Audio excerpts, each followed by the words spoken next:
You are listening to We Are the Compassionate Revolution. I'm your podcast host, therapist, author, boundaries guide, Molly Moon. If you are a compassionate person and you want to know your worth, set better boundaries, live from your truth, and operate in your fullness, then I am so glad you've joined us. You ready? Let's get started.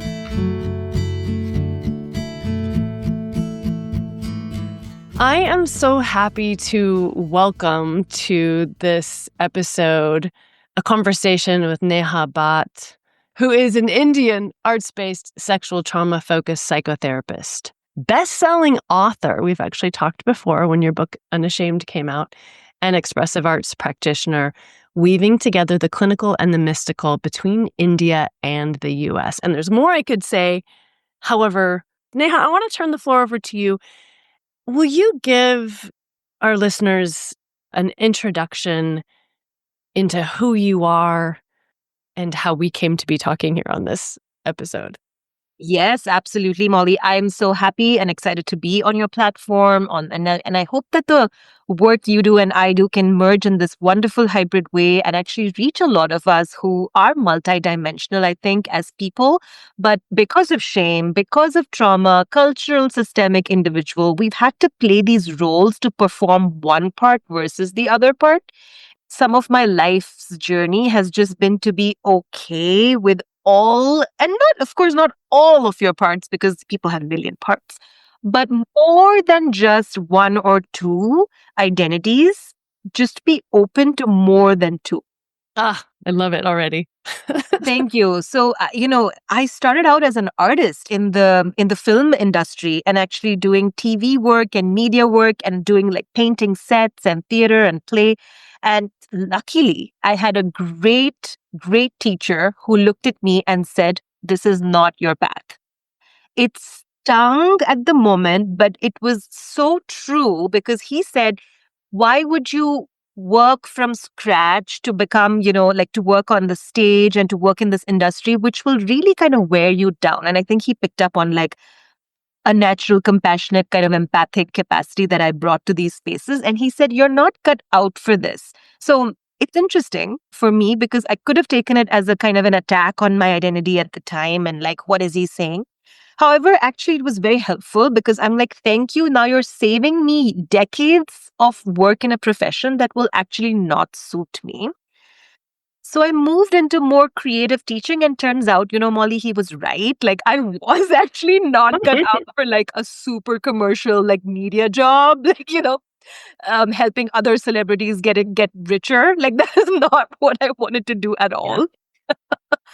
And so I just actually moved into way more listening spaces. Just I got a job as a teacher. I was an art teacher for many years in a school for children with special needs, which was an American school in India. And that's where I had a lot of space to do a lot of what I wanted to do as a young person, which is introduce the arts to kids who do have neurodivergences of different types. And at that time, people said kids specifically for some reason started telling me about like sexual trauma, especially in their art. Oh, it's giving me chills. Yeah.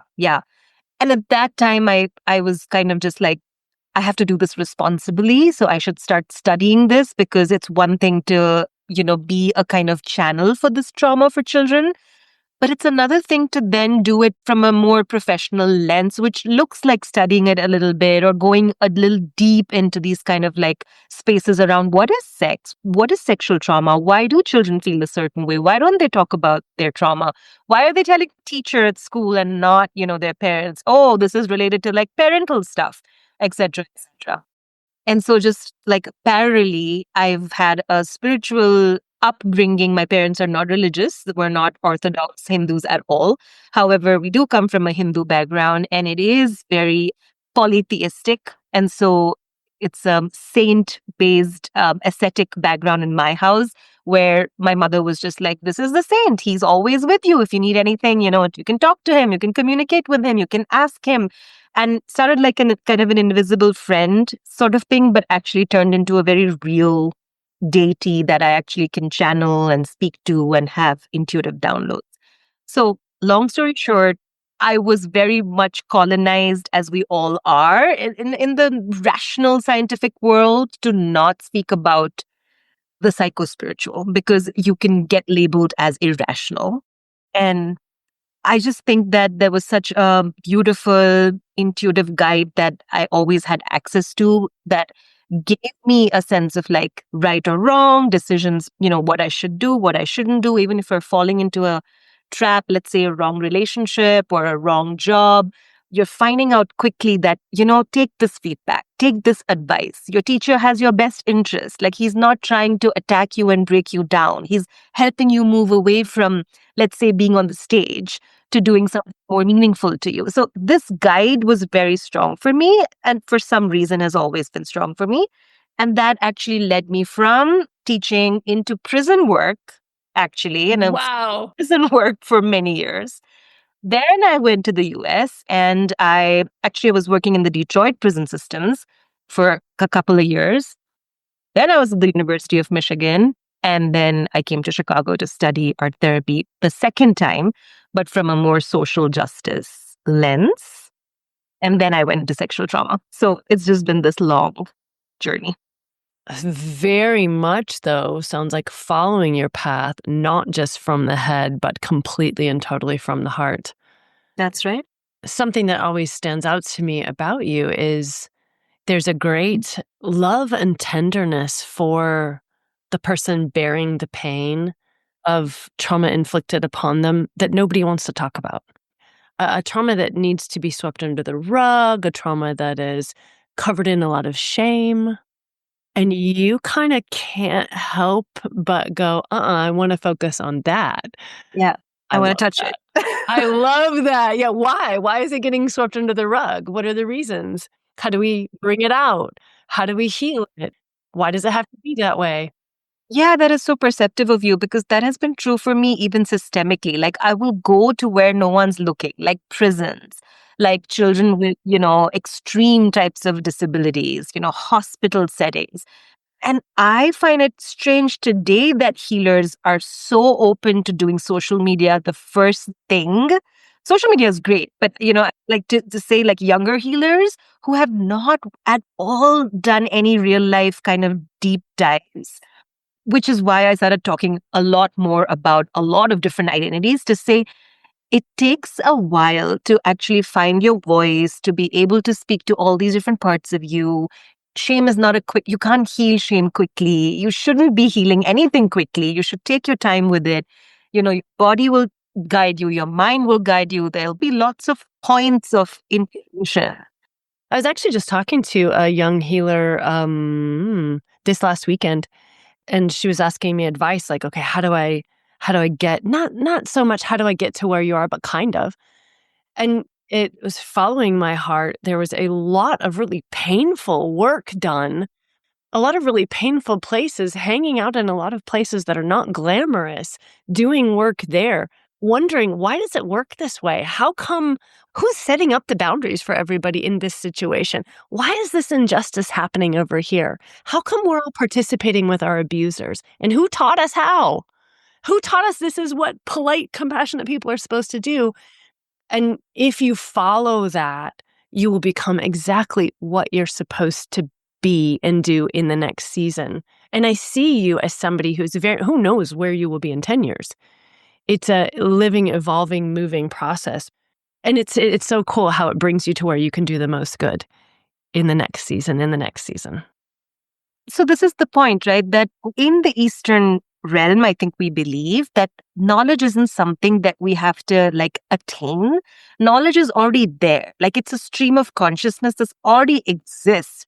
It's your job as the individual to connect to the stream. It's not like, let's say Elon Musk, and I love some parts of him and I don't love other parts of him. But let's just to like his whole mission of trying to achieve and attain. I sometimes want to tell him, it's already there. You just have to access, like use all your resources to be heart-centered, and maybe you will help like billions of people in a different way than you're doing right now, which is the East-West from like the history of time. Get out of the head, go into the heart. Follow the flow.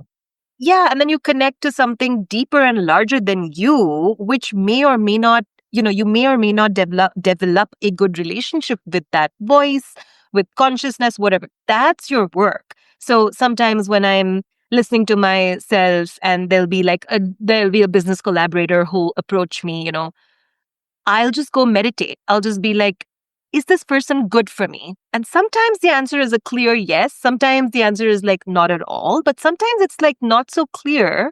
And so you have to I have to actually do the work and like discerning. So coming to that point of like, why did I start speaking about psychospirituality? I actually was very much like yourself, where I would lead from my work first and not speak about the spiritual at all. And lately, I've been noticing that there's been a real longing in people to be able to discern. Discernment has gone. Everything is like people are confused what's real, what's fake. So anyone can give these tools out, like a boundaries tool. AI is doing that today. Sex therapy. Many AIs are just giving out like erotic information as the truth. So without the soul aspect, there's actually no way to discern, like if something's true. What's interesting is when we get stuck in our heads, we actually just become sheep in a sense for whoever's going to give us the best seeming argument, and we'll follow that path that is given for us when actually we each have a reason for being here and a becoming that is supposed to be unfolding within us. And our being knows it. Our being absolutely, in the same way that the tree outside my window knows that it's supposed to be the tree, where the rock knows it's supposed to be the rock. We as humans each have a becoming, the being that we are. And the information from the mind is supposed to help us with that, but the mind is supposed to be more like a helper, not the leader. Because it can't be the leader. It's actually so narcissistic to think like civilizationally, right? That the mind can be the leader and can actually know more than nature, more than like all of the other things, like thousands and thousands of layers of the psyche. Somehow just one mind and one leader is supposed to know where humanity is headed. Like that's like so arrogant. Well, and we see what it's done. We've been doing this head first way for how many thousands of years now? And we see what Yeah. has happened anytime that sort of takes over in an area. We see the effects of it. It's not pretty. Speaking as somebody from dominant Western culture, it's No, not. but actually, exactly. But the opposite is also true because from the dominant Eastern culture, we are so focused on intuition and spirit and soul that we have lost any sense of compassion for the material reality, which is why so much of our civilization has remained poor.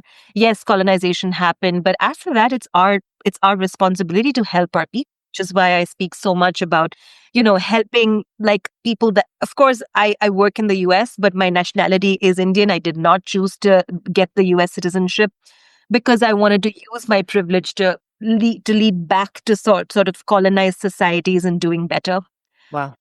But there's so much resistance to that. There's so much resistance to that because in India, many of us would rather blame and look at the West as an enemy, and only an enemy, and a Western psychology or Western thought as only enemy, versus also looking at like, hey, there's something that the dominant Western civilization has done that has actually helped its people.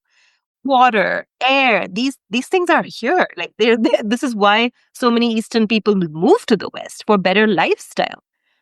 So it's a balance.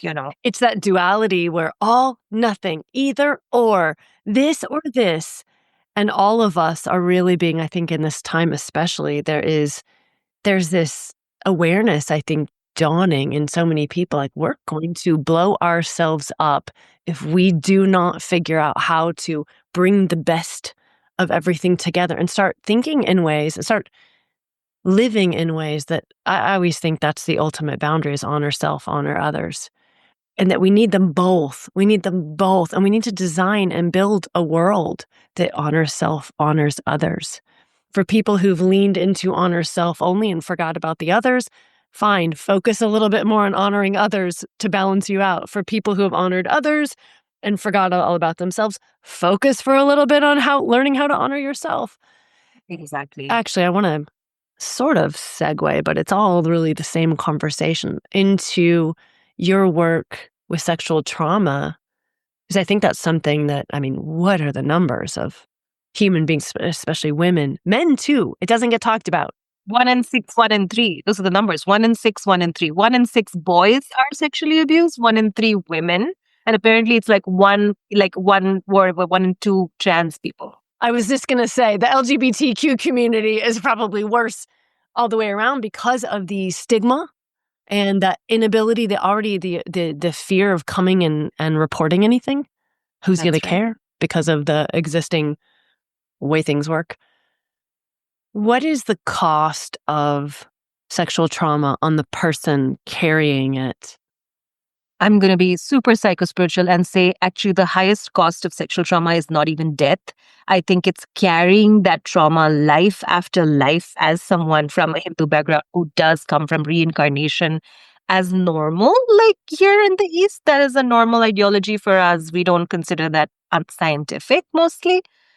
However, just looking at the soul from that lens, like when a person hasn't gotten any time on earth on the material plane to even express that they're feeling pain because of something that happened 10 years ago, 20 years ago, even 45 years ago, or yesterday, and then they go on living in that kind of closed somatic self, your internal wiring just believes that you deserve to just remain closed. Couple of things happen.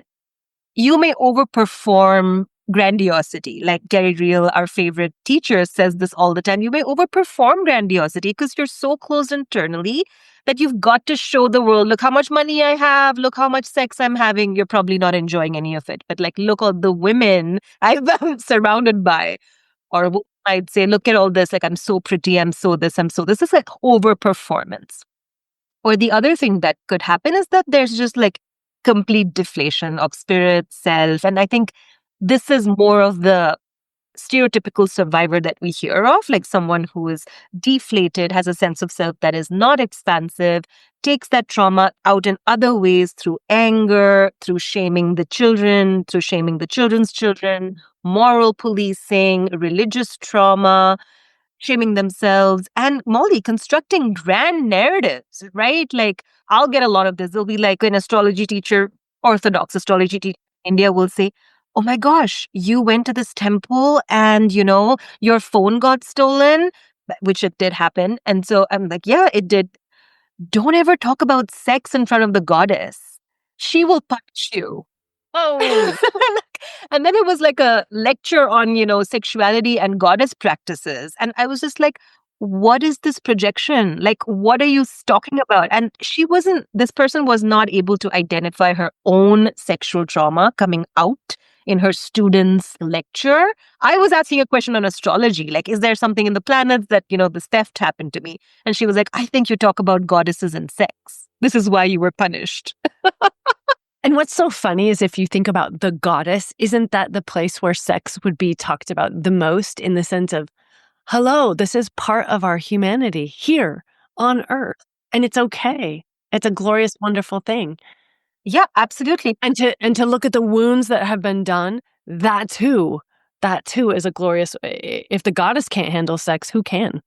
Exactly. But it's so hard because this person's probably been shamed, Yeah, for speaking absolutely. about sex, maybe at a temple, at a religious function. Maybe she was a child, she was asking her mom, and her mom told her to shut up, which is okay. We don't have to talk about sex in religious spaces. I'm not saying we have to open everything to everything. People should have boundaries. I mean, good boundaries. However, boundaries are not walls, to your point. You don't just like shut a conversation down and then let that pain just fester. Interesting from a dominant coming from dominant Western culture and being raised in conservative Christian framework. There's a different taboo about talking about sex or really bringing sex into the spiritual landscape at all as well. And it's mostly like growing up that way. It's all bad, except for one day when you get married, it'll be fine. But we're still not going to talk about it. It's still not something to talk about. And the idea, and I think coming from a woman's perspective, the idea that you own your body and could have autonomy over your body, and that it might even be fun to explore and experiment and see what your body likes. That is such a foreign idea. And also, I mean, you're not actually even really, and this is all done with good intentions many times. I think a lot of it comes from just survive, like just do what they say and survive. I think there's a lot of generational trauma there that this comes from. But you're not even allowed to really focus on your own basic human needs or consider them. You're supposed to prefer to be a good Christian woman. You're supposed to prefer others above yourself. And so, of course, sex is gonna go way down somewhere. Sex is like, you can't even come up with your regular basic needs, much less your sexual needs. So then when somebody experiences sexual trauma, what in the world are they supposed to do with that? Because you can't even talk about regular sex. Yeah, yeah. And this is why the victim blaming stuff happens so quickly, because it's like the first thing this mind that's been conditioned to see sex as sinful is like you would have done something to attract this kind of trauma on your body. And it doesn't matter if you were 6, doesn't matter if you were 16, you were wearing whatever, maybe you were wearing a bed sheet on your head and it still happened. Maybe you were sleeping. Yep. But like the victim kind of gets that burden. And then that's the additional part, right, Molly? It's not just the trauma, it's that after the person reveals this, there's a lot of questioning and investigation, like the police. And I have to keep telling people, if you're her friend or if you're his friend, or if you're their friend, you don't have to decide if it happened or not. That's not your job. The only system that really has legal, like, any kind of say in that is the court system. Is it a messed up system? It is. But that's the only place where it has to be proven. Otherwise, if it's a friend, if it's a relative, it's a family member, your first responsibility is towards them emotionally, like hold them. But even in India, I mean, very much in India, there's a lot of this like, what time did it happen? Why did it happen? Why did you not, why are you reporting it after such a long time? Why didn't you say at the time? I would have known. And it's like, well, it's one of the most difficult things to speak about. And the body is so in shock and Yeah. so upset. The entire nervous system is disrupted. From a boundaries perspective, sexual trauma communicates a very important boundaries message, not healthy boundaries, creepy boundaries, but that you do not own yourself at all in any way. You don't have the right to feel what you feel. You don't have the right to think what you think because see, you don't even have the right to have your body respected. Beautifully put. And this is, I think, like I have shivers because this is like 3 levels so deep that folks don't understand about sexual trauma specifically and why it is so much more painful than even physical violence sometimes. Because you get hit, you get punched, your body responds, at some level, there's some distance. Sexual trauma, when it happens for years, like rape, from the family uncle to like just speaking of triggering things, marital rape, relationship trauma like that, your body just gets conditioned to being like exactly what you said. I don't have agency over this. Someone took pleasure when I didn't even know, and with CSA, childhood sexual assault, when I didn't even know what pleasure was, this person taught my body what that's supposed to feel like. So now we're going less psychospiritual and more like in the material realm. The people who come to me by the time, let's say they're like 28. And in India, by 28, you're supposed to be married. This is like a cultural norm here. And she will say to me, or he will say to me, I just feel like every time this person who I love is like even touching me, I'm getting like extremely tight in my stomach and then my pelvic floor like closes. So can you just give me a sex toy and I'll just like heal myself, and this is like chapter 1 of the book and stuff. And I'm like, okay, if that's what you think sex therapy is, to just give you a sex toy and then everything will be fine. And then it takes, 2 years after that for folks to be like, oh, okay. I I've spoken about it with a therapist healer. That's not the healing. The healing is actually doing the work to make my body feel safe again. And sometimes I can't do it alone. I do need my partner on board. They do need to access the same therapist. Oh, it's powerful. Yeah, the nervous system is responding to trauma. The mind is saying, yeah, that was in the past. That's completely separated from who I am and how things work now. And the body says, no. It's almost like the body's been conditioned to associate, well, it is. The body's been conditioned to associate sex with these things because sex has been connected with trauma and abuse and disrespect. And what's more painful and taboo to talk about is that sometimes it's also connected to premature pleasure. Absolutely. So sometimes the woman, or let's just say let's say it's a woman. She's growing up and thinking that this is supposed to feel good to me. Later, she's maybe involved in a sexual act that is really dehumanizing, and her partner is saying, "I don't like this. I don't want to dehumanize you," and she's saying, "That doesn't make sense because everyone else in the past loved this thing that I did." And so sometimes it's only when she reaches like her fourth partner by the time she's 40, when it's like maybe a mature masculine or a mature feminine or a mature person who's like, wait, wait, wait, why are you causing yourself this much pain? I understand kink, but this is not even kinky. This is painful. This is like self-abuse. Yes. And somebody like that will come and say, wow, like is something like am I effed up? Something wrong with me. But the wires got conditioned. The neural pathways got conditioned. I think therapists know that this is much more common. I know that I've worked with survivors who one of the biggest areas of shame when they were in a chronic situation involving ongoing sexual trauma from which there was no release, they began to go seek it out. Yeah. Because actually, if you don't, you will just have to wait in bed at night wondering when it's going to happen. And so instead, it's a fantastic and wonderful survival technique. They would go ahead and initiate because that way the brain knew, okay, it's not going to happen for another week now. I've got a week. I can actually sleep in my bed and not worry about this happening. Then later, that being used to say, see, look, you wanted it. You were a co-participator, but you were a child. And there was no co-participating, there was surviving. This is what folks really struggle with understanding. Exactly. Because it's much easier, especially, if it's a family thing. And mostly we know this from statistics. The causative factor of rape is very rarely some random weirdo who's like a pervert in the middle of a jungle that did that to you.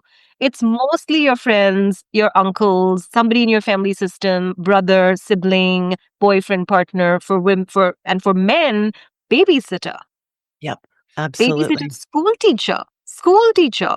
Mm. You know, this is pretty scary about how much it is part of like the collective psyche, and it's like female narcissists or female rapists not spoken about.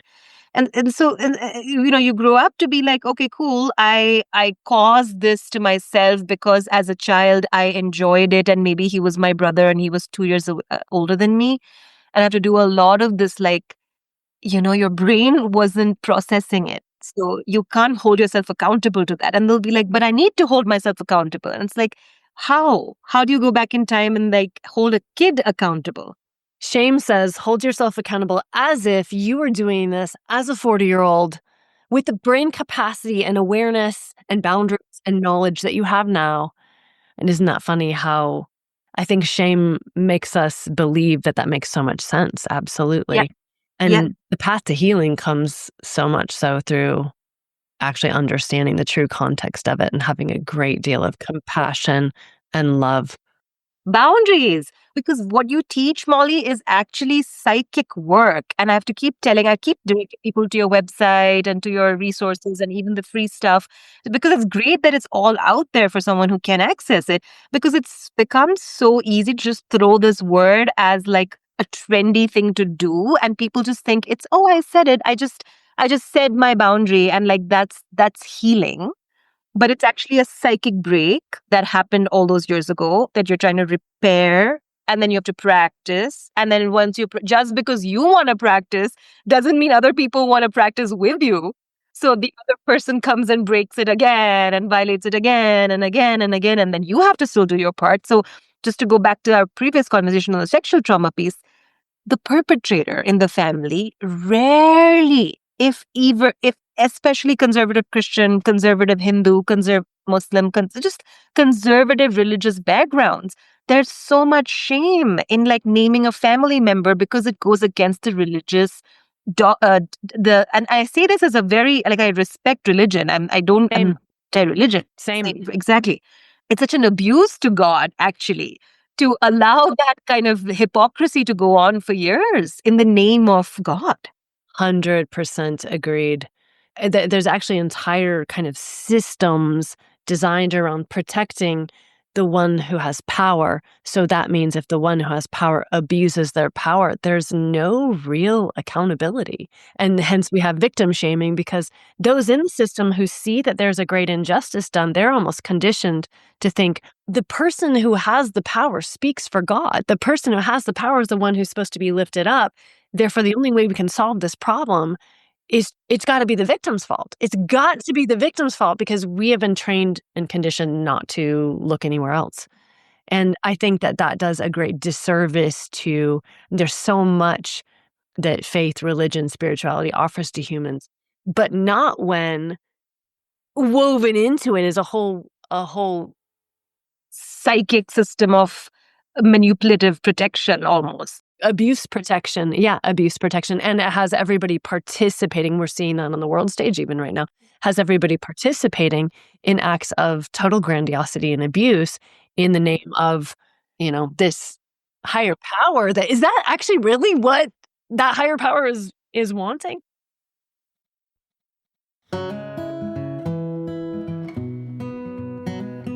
Hey, my friends.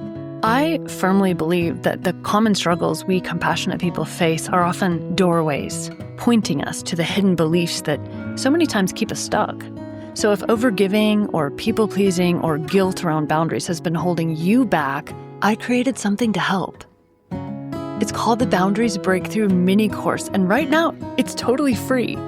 So if you feel the tug to grow in your boundaries journey, this is for you.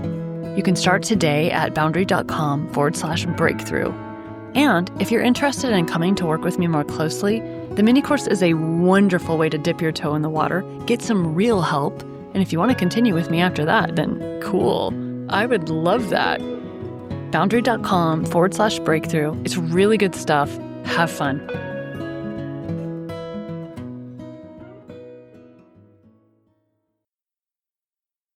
What can people listening right now, some of whom might be a little triggered by what we were talking about because they have experienced that, that's okay. We're not alone. Nobody's alone in this. What are some ways that you've seen healing unfold? I have actually seen, and I'm feeling very called to utilizing the sacred arts rising very much. I feel like there is a shift from the cognitive to the somatic in the collective. And also, there's a lot of bypassing. There's a lot of people who are using that as a way to escape actually abusive like wounds, but also like accusations of abuse. And they're like running into this like very unregulated space. So I feel like it's people like us. Actually, I feel like we have a responsibility. I feel called. I feel like I feel like a responsibility kind of called coming up towards me because I'm trained. I do have these kind of work experiences which are real. I have put in, you and I, we've done the work. So I feel very called to offering this in a much more regulated way. Like, so I do community, doing a lot of retreats and a lot of non-holiday vacation kind of much more intensive retreats with using art therapy and helping survivors to also learn that triggers come up in community the most actually. So one-on-one therapy is wonderful and, working with one therapist is great. However, the work is not just in that one-on-one space. The work is in the bedroom. The work is with the boyfriend. The work is with the dad. The work is when the dad doesn't want to hear you. That's when the stuff really comes up again and again. And now that we're moving into such isolated spaces of like the phone and, AI, and now AI porn is a thing, this is going to become so much more up of a problem of just like getting people out of their echo chambers to actually working on authenticity and presence and community. So I've been doing this a lot this year and next year and actually offering these retreats all over the world, but doing small, brave spaces. So 12 to 15 people, deep work, intensive work, mental health support all around, but sacred arts focused. So using art as ritual. So interesting because in my own sphere, I had such a pull and it made 0 sense. I was actually told by a business mentor, "Don't do it. It's a terrible idea. It will take your focus away from, making money," which is true. Retreats are a lot of work, but I knew humans must have spaces where we can gather in intimate groups and do healing work. And yes, there is this place for one-on-one work, absolutely.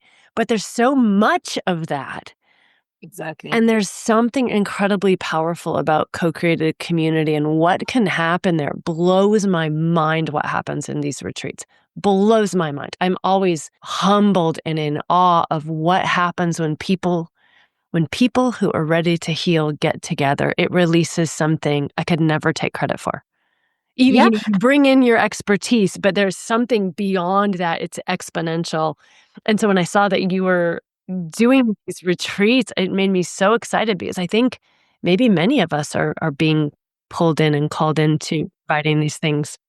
I do think there are certain people with certain like life purposes who just have to let the life purpose unfold without, in fact, actually, I think if they are narcissistic about it, they're actually not meant for that work. Like, I think they're just like fault. So true.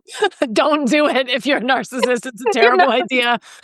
Because the first thing people will say to something like that, my rational friends will be like, oh, this is like a savior complex and all of this, right? And I'm just like, actually, if it is a savior complex, that's not the real deal. Like, and you Yeah, can tell. agreed. And maybe that person will have a following and they will have thousands of people behind them. That's fine. That's not authentic. There is authenticity that exists, and then there are lots of imitations of authenticity. And it's getting harder to hard and harder to tell like which is what. But like I don't think it's narcissistic to say that this is my mission and this is how the mission is unfolding. And because of the mission, there are certain calls that nature gives out, I think. And I think historically there's a very beautiful conversation about this. Like, how come Indian, Chinese, Greek astrology all came up during the same time, but different systems? And again, this goes into a little bit of like conspiracy stuff, but just leaving all that aside as well, just to think of the fact that there's not like one leader in one part of the world deciding for everyone else. There's living knowledge. The universe is a living system, and ideas get planted. Now, if you're open enough, you may utilize the idea at the right time, and you may be able to do something of help, like of healing and service for whoever, or you may like I may miss the boat and somebody else may come along and they may take it up. Then that's fine. Like it's not about Neha. It's about the mission. And so I feel like digital retreats are also a thing. Like, yes, retreats are a lot of work, but when you have to plan them, like, do a whole event around it. But digitally, I think more people are looking for community spaces to speak. So have you considered that for your Oh, my deeper boundaries program, when somebody comes in, it is a group. And the calls, the way it works out, so many people upon graduation are like, "I had no idea that could happen." And I feel like there's something about the group psychologically. Let me see, I think you'll know what I'm saying with this. I feel like the weakness of one-on-one therapy work, it has many strengths. I am a big advocate of it. But the weakness of it is it is far too easy for, I think so many of us come in with attachment wounds, right? And it's far too easy for an individual to take their umbilical cord, plug it into the therapist, find it very, very healing. And yet I still have this deep somatic sense that I need somebody else in a way that is not actually conducive to the highest level of healing. When ready, when someone comes into a group that is doing deep work, there is this urge to take the umbilical cord, plug it into the leader. But if the leader is busy going, I'm here to empower you. This isn't about my ego. I'm here to bring you into who you are. Then the person with the umbilical cord, which I think is all of us at one stage of our development, goes, oh my goodness, look at all these amazing people. I can't actually plug into any one of these. They're all badass. And I see their hearts. I see their worth. I see their amazingness. And hold on, I'm one of them too. Wait a minute. And that umbilical cord finally gets turned back into self and this whole blossoming of a deep personal identity and rootedness happens. And the really funny thing is, it happens in community. Instead of the hyper individualism of the West, it actually happens because of participation in a collective. And it's such a connected, empowering thing that then that person can go forth and really start walking in their calling and their mission and what they're here to do because we're finally plugged into ourselves.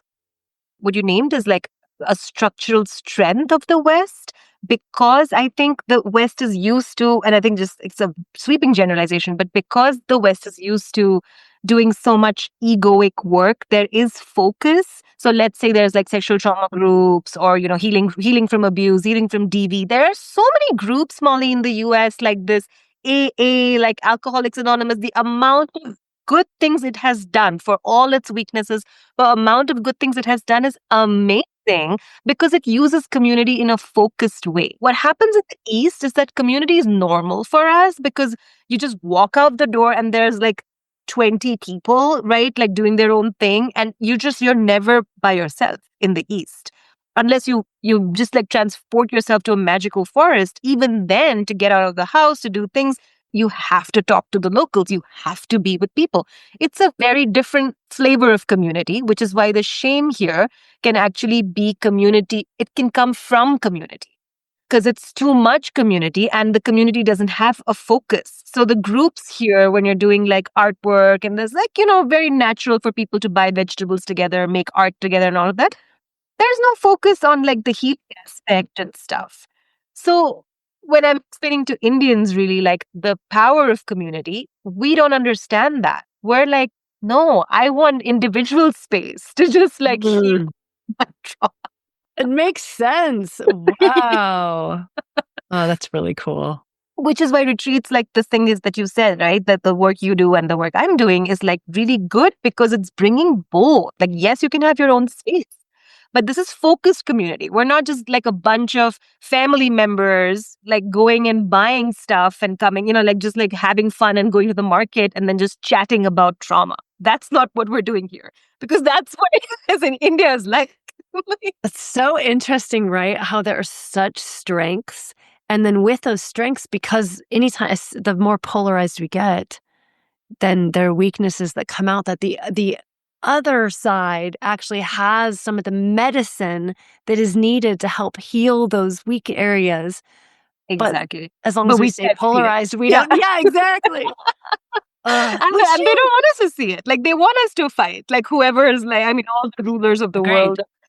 But so just to like add to that point, you know what? My work is in Indian retreats. It's so funny. I have to keep telling them, like, do mental health assessments, guys. Like the teachers. I have to be like, no, it's too vague. Like we can't just be dancing and doing retreat work all day. Like you have to have some focus. And That in, is so in funny. like Chicago and stuff, I'm like, you're inviting people to retreats and then making them sit in a conference room and look at like presentations and slides. Like I'm like, please go out and let's Don't do it. like I let's know.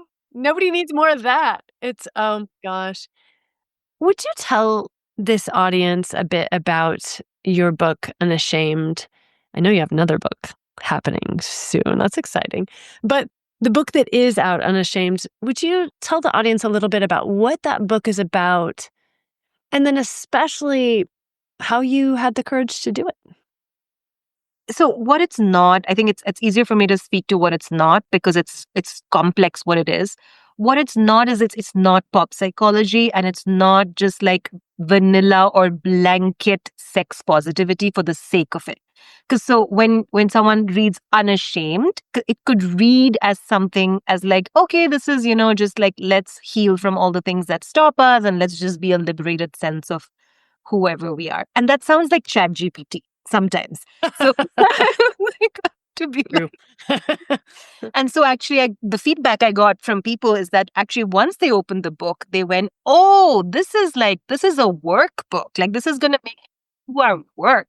It's not just like, cool, here's what, here, let's blame mom, let's blame religious trauma, let's blame the school that made us feel a certain way. And let's just talk about how we should all be more liberated. Because I feel like that's a lot of therapists today. That's a lot of poorly trained counseling programs, and it's becoming worse.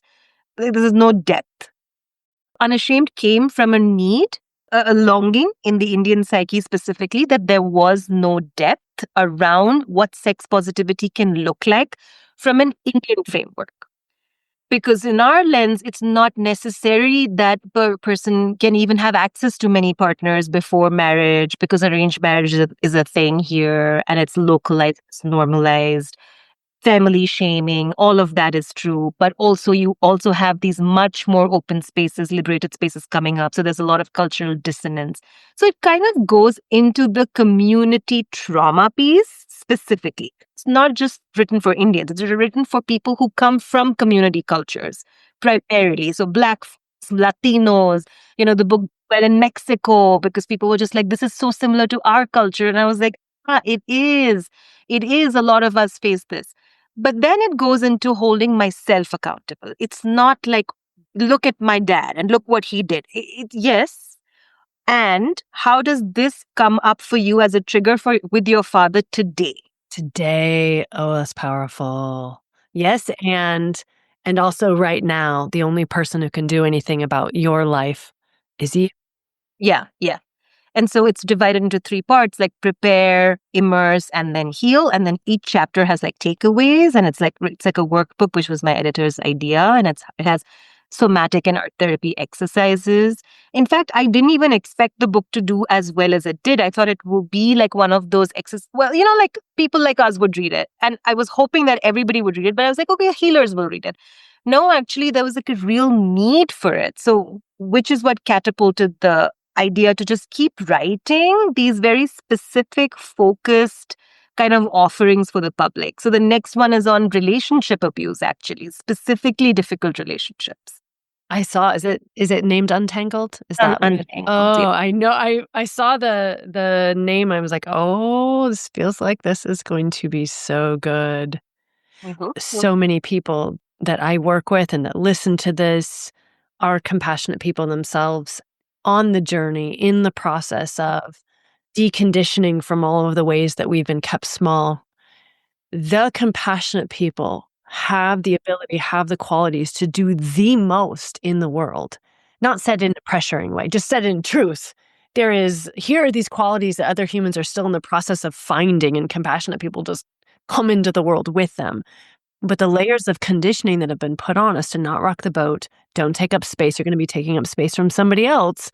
So the level of shrinking, the level of conditioning to keep everybody comfortable, as you know, if you start stepping out into your true calling, people are going to People get take you. upset. So yeah, clearly you must have an ego. You must think you're so great, and nobody knows. Like it's the exact opposite. It's been actually so hard to allow myself to have this, to do this. Um, I am imagining also, just even in your culture, to speak about the taboo is taboo. Yes. How did you develop yourself into the place where you could do this thing that was in your heart to birth? The simple answer to this is like I was lucky to have a mom that broke a lot of intergenerational ties before I came into this womb, into her womb. So I think it was a good incarnation choice for me to choose Wow. to come and do this work. Gives me Really, chills. And for all the moms right now who are beginning that process, to know that your kids are watching and they're going to be impacted. They're going to be free at a level you're not free right now, that you're working to get to. Your work has generational impact. So, whew, that's so cool. so powerfully put. The work she did completely made the path for me to be able to be more free, to be more able to speak. And actually, I started practicing my voice at home, right? With her. And like, she didn't shut me down ever. It was other people. It was other people outside. And so I learned this interesting, and my father as well. However, he's not like as outspoken as she is. She's much more outspoken. What was really beautiful is that it just taught me that you don't have to match someone's politics, interests, or hobbies, or just you don't have to match on those levels to really care for someone deeply.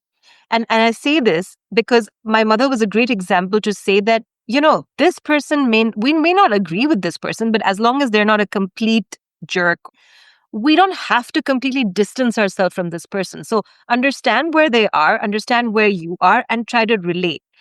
That gave me a gift because as I started coming more into the light, a lot of people started shaming me for speaking about, psychospirituality a certain way, projecting my values as something that they have heard of from the third person, from some gossip page, cancel culture, all these things. Or like even when I was serving perpetrators, I led this 16-week perpetrator group, actually the only one in India and like one of the first ones, people who have perpetrated and then survived, like survived sexual trauma, and so they have perpetrated sexual.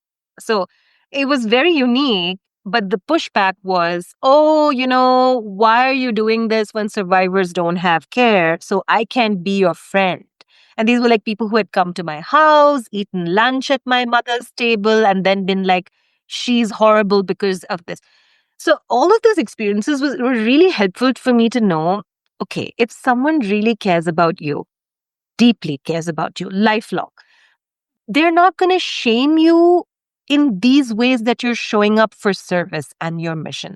If they're triggered by your opinions, they don't like you, etc., they will try to talk themselves out of their triggers with you, or they will try to converse. They'll try to get somewhere because they want you in their life. They'll be curious, hey, Neha, why are you doing that? And they'd be interested in your answer. Exactly, exactly. And we may not agree. I may not change because they want me to change, or they may not change because I want them to change. But at least we will know. The people who don't do that, I realize that's what a lot of people are scared of. Compassionate people are scared of. Compassionate people are scared to rock the boat, of course, from the psyche, but also of abandonment, because we don't want to be betrayed. We don't want to cause conflict. We've seen that in like growing up. So we kind of come in and try to mediate and play this peacekeeper role, but at our cost, which is what you teach. So the at our cost part, I kind of like did a little bit of like talking to myself to be like, but what is the cost? And then I saw, oh, the cost is just these people who actually are not really here from in service of So this. true. It's so They're true. looking for something from, and then Molly, then I really like discovered a lot of things, like which I think empathic people are somehow low in. Like we're low in understanding manipulation. Like I It's think really true. No, it is mind-boggling. Like, we wait, just don't what? get it. You would do that? But Yeah. but that would hurt people. Why would you continue? Why would you do this? Yeah. Later, then I'm like, oh my gosh, these people were looking for status, closure to, they wanted to be close to someone they thought was popular because of whatever I believed in. They wanted friends through me, they wanted networks. Oh, that is why they were pretending. So, of course, when I took a path of like more power or something else that they didn't agree with, they wanted to bring it down because it didn't make it comfortable for them. I so resonate. Even just in creating the cartoons that I have online was so hard for me to do. Even though I cartoon all the time. It's silly. But to put something out online and then when people started following it, I had such a conditioned level and I thought, man, I thought I had worked through my trauma. What is this? It felt like centuries of conditioning in That's right. me to survive from my ancestors saying, do you know what happens to women who put themselves out there and in any way rock the boat? Do not do it. This is just the cartoons. And there was a friend of mine, and I can't even remember who it was to give him credit, but they said, whose face comes up in your mind? Because I would be terrified just to post. And they Oh, said, whose face comes up in your mind when you go to post? And I thought, that's funny because all of the people that I love and who love me are wondering why I'm so afraid of this. They're like, go, go, go. This is amazing. It's people who I actually don't respect, who live in a very grandiose way, who judge everybody while shoving down their own life path, but just have I don't know, however you'd want to call it, a very big and overinflated ego and a very low sense of self. They're just really loud with their judgment. And I don't even they want live in shame. They Yes, live in shame. they're literally in shame. It looks like grandiosity, it's Yeah. shame. And I don't even like being in their presence. I just know in my mind, I have this voice of what they're saying. And I thought, I'm actually going to let them stop me. This is like 2 or 3 people. That's it in my mind, but it was enough to trigger that survival programming of stay small, stay small, stay small, don't rock the boat. And once I saw it, and it came up out of the darkness, and I went, "Oh, never mind. I'm so doing this. They will not." I kind of inspired an inner rebellion. They're not going to stop me from doing what I'm here to do. And it is like real pattern work with one's own images, the images of those people in one's own mind that are triggering biochemical responses as triggers in one's own mind. And you don't even know it's happening. It's so unconscious. Exactly. It just gets activated when you're called to next level of power, next level of power, Very from true. I do something else and this next trigger. And that's life. I remember this thing where, yes, of course, inner work for sure, Molly, but also there was this very, very malicious time that we as creators went through in the consciousness. Do you remember? Like, I think it was after the pandemic or something. I don't know what that was. Sometimes there would just be weird comments unrelated to what you've written, just nitpicking. It was so true. I was at first terrified of one group, and then I became terrified of another group. Just cancel culture was real. You said it so well, I think, and I have a feeling most compassionate people listening will resonate, because there is a level of courage that we have to find in order to admit that we have needs and start on that healing path. But what happens after the healing path is starting to reach critical mass and this being is no longer being led by wounds, but led much more so by their heart? Almost all of us begin to have a sense of, like, I want to do this in the world, or I'm supposed to do XYZ, whatever it is, write a book. And you said it, stepping into levels of power. I think that's when we encounter, when we are healing is enough. Healing never stops. But when the healing is enough that we're ready to start being called into our next level of our power, there's so much conditioning that tells us power is very bad. Only people who are narcissists want power. You should never want to put yourself forward. But what if your calling requires you to? Are you even allowed? There are layers and layers of conditioning that then have to be addressed and looked at with love and compassion and moved through. And it's actually the greatest gift we can give to this world. It was like what you were saying, there's a lot of people out there who are mimicking. There's a lot of people out there who just want the platform and they just want to be followed for their own egos, whatever. And they might have some healing in them, but it's mostly like, come follow me, stay small, stay broken, follow me so I feel really good. There are real healers out there whose joy is it to lift people up. And I mean, I hope everybody I'm working with outshines me. Isn't that the point? Here's when I know that someone has done internal work around their stuff, when they're able to discern and put it in categories the way that you did, or a client can do, or like a listener will do. When it's just all one blanket, then I know it's shame. And it's unlooked at shame. This kind of like all power is narcissistic, or no power is like always some XYZ thing, like always shame or grandiosity. People haven't looked at the trigger, they haven't examined themselves, right? But what you're saying is so true. We all have trigger points, they're gonna come up. In fact, the higher test you get from nature, the more you're gonna face like the thing that you don't want to lose, right? That's just how, psycho-spiritually, that's how it works. Like, nature does not like voids. So, like, she will give you more and more tests, and then the moment you empty and clear, something else, a bigger thing may come. But to like look at that a little deeply is to say, like, can I discern that, am I reacting from fear? Am I reacting from an abandonment wound? Am I actually being narcissistic? Like, is there some truth in this feedback that my friend has said 10 years ago that I should look at?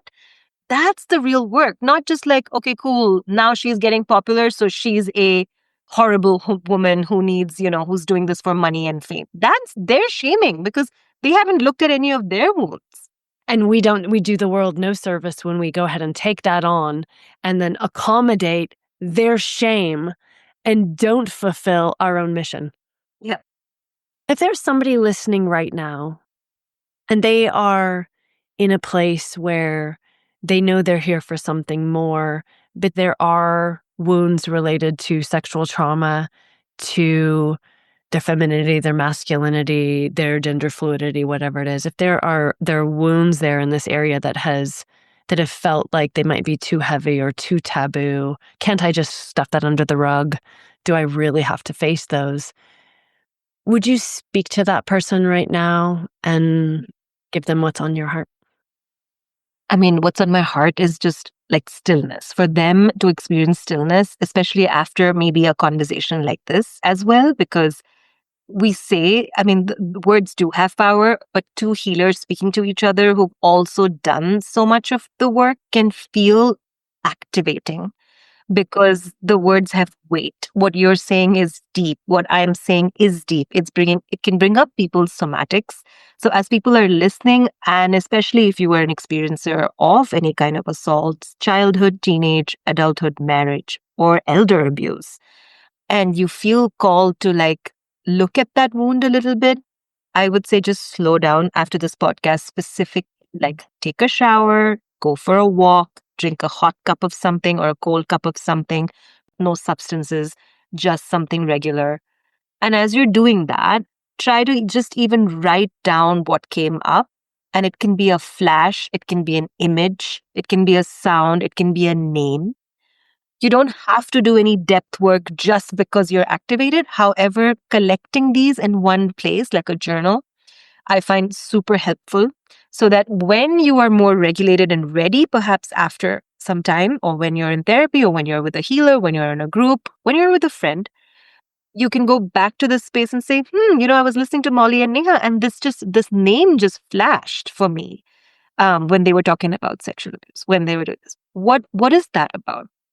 That's how you just allow your body to experience what it needs to without pressuring it to heal instantly, to report the crime, to speak to none of that.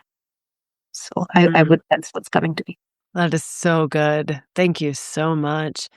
It's so true that in the Western world, we've been trained to think of things so much as these linear lines, like you start here and you're supposed to end here. So I need to get to healing, and And then it's done. Yeah. yeah, and then I'm fine. Yeah, yeah.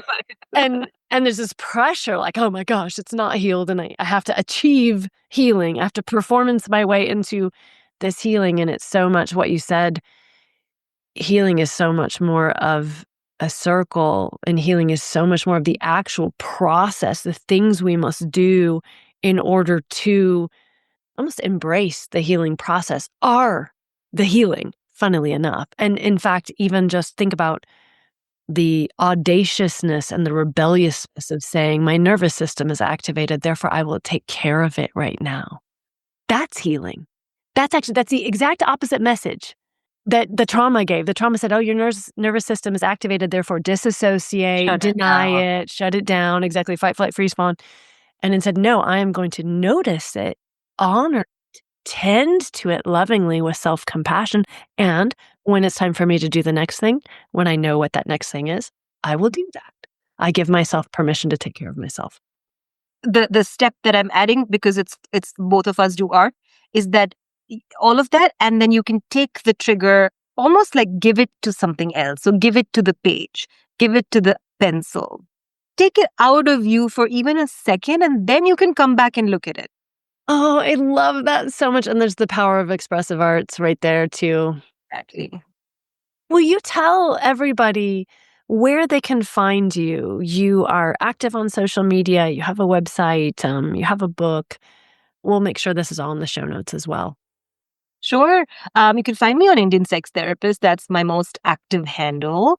To get in touch, please look at the website. There's many ways to get in touch for specific work. I don't do one-on-one therapy anymore, but I do the community-based work much more because I have a larger mission to serve, so it doesn't serve me well to do one-on-one work so much. So I look forward to meeting anyone who's even listening to one of those in one of those spaces.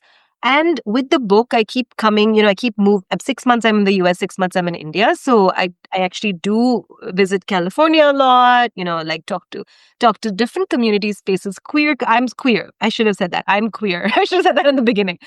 Yes, but like especially queer community spaces especially Indian queer community spaces or BIPOC, BIPOC community spaces, which are hardly there. Just anyone listening to that and wants a specific kind of lens from the cultural lens, please find me. I think it was Instagram where I first found you at Indian Sex Therapist. You're on Facebook? Are you on TikTok as well? TikTok is banned in India, but Okay. Facebook, yes. LinkedIn, Okay, yes. Facebook, Instagram, LinkedIn. Okay, great, wonderful. And if you're interested and missed that, check the show notes. Neha, thank you so much for giving us the gift of your time and your wisdom and your heart. It's a really precious time. I appreciate it. Thank you. And I wish you the very best with all of that work you're doing to amplify this voice. And I share your stuff all the time. I think it's very helpful. I wish you to continue this mission in large ways. Thank you. My compassionate friend, I am so glad you're with us. We are the compassionate revolution. We are the change the world needs, and we're becoming it. If you loved this episode, please share it with a friend or give this podcast a 5-star review. I'd appreciate it so much. And if you'd like to get practical and work with me more closely on boundaries, you can come visit me at boundaried.com. That's boundaried with a D.com for amazing resources. Because this is how we do it. One action at a time. We are moving into our power. And I'm so proud to be in this movement with you.